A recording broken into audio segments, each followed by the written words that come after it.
संत जी गीता भवन में रहते थे, किस कमरे में रहते थे, कैसे क्या करते थे, उसके बारे में 2 लाइन बोलना चाहेंगे खेमका जी।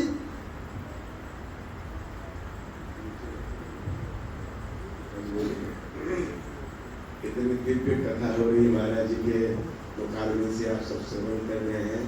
मैं केवल 5 मिनट में अपनी उस सार की बात महाराज 2 लाइन गा दूं जो आप कह रहे थे भागवत जी का।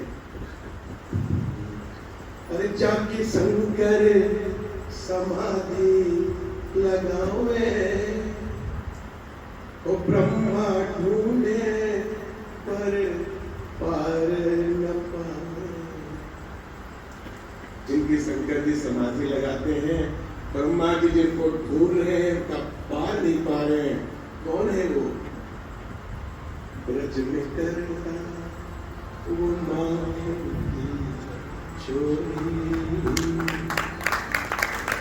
जो ब्रज में मांगे की चोरी करता है उसकी शंकर जी समाधि लगाते हैं। ब्रह्मा जी को ढूंढ रहे हैं, ब्रज में करता वो मांगे चोरी। मित्र अद्भुत है ये प्रेम डोरी। भगवान कहते एक बार मुझे कोई प्रेम के बंधन में बांध ले तो उसको मैं नहीं छोड़ता। एक बार मुझे प्रेम के बंधन में कोई बांध ले उसे मैं नहीं छोड़ता। वो बंध गया मुझसे जाती न छोड़ी।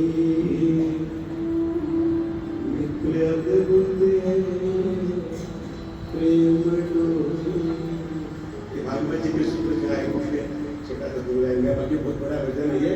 महाराज जी का समय अनमोल है। सूचना ये है, गीता भवन में परम श्रद्धेय स्वामी रामसुखदास जी महाराज ने बरसों तक अपनी तपस्या करी है और प्रवचन के माध्यम से लाखों लोगों का महाराज जी आत्म कल्याण किया है। उनको भगवत प्राप्ति हुई है। पूज्य श्री शेख जी जयदयाल जी मिनका जो गीता भवन के संस्थापक, उन्होंने केवल और केवल मनुष्य के कल्याण के लिए, परमात्मा की प्राप्ति के लिए ही गीता भवन की स्थापना की। आज 80 वर्ष पूर्व ये चिंतन एक बनिया मारवाड़ी सेठ के मन में आया।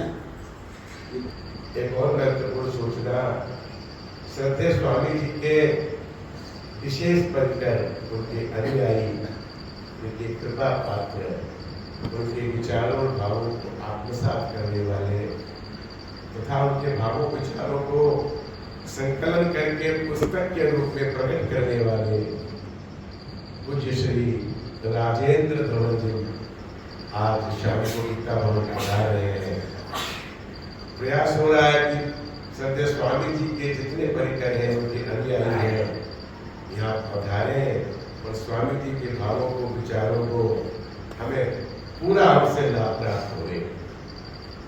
तो कल प्रातः प्रार्थना में ही, प्रार्थना 5:40 तक लगभग होती है और उसी समय से लगभग 40-45 मिनट का उनका सारगर्भित प्रवचन यहाँ पर होगा।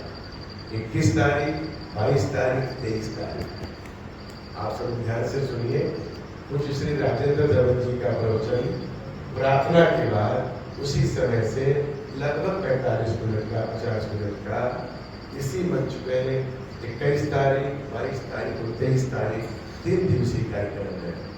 वर्षों हो गए उनको यहाँ आए हुए, बहुत वर्ष हो गए।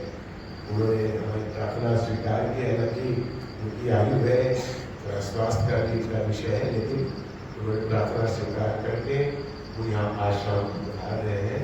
उनका 3 दिन का प्रवचन यहाँ इसी पंडाल में होगा। निवेदन है आप सब पधार, कोई छूट नहीं जाए, छूट नहीं जाए। प्रयास कर रहे हैं ऐसे महापुरुष लोग यहाँ पधारे और उनके सत्संग से तो लाभान्वित हो। इसलिए आप याद रखें, कल वर्षों और 23 तारीख को, 21, 22, 23 3 दिन उनका प्रवचन यहाँ पर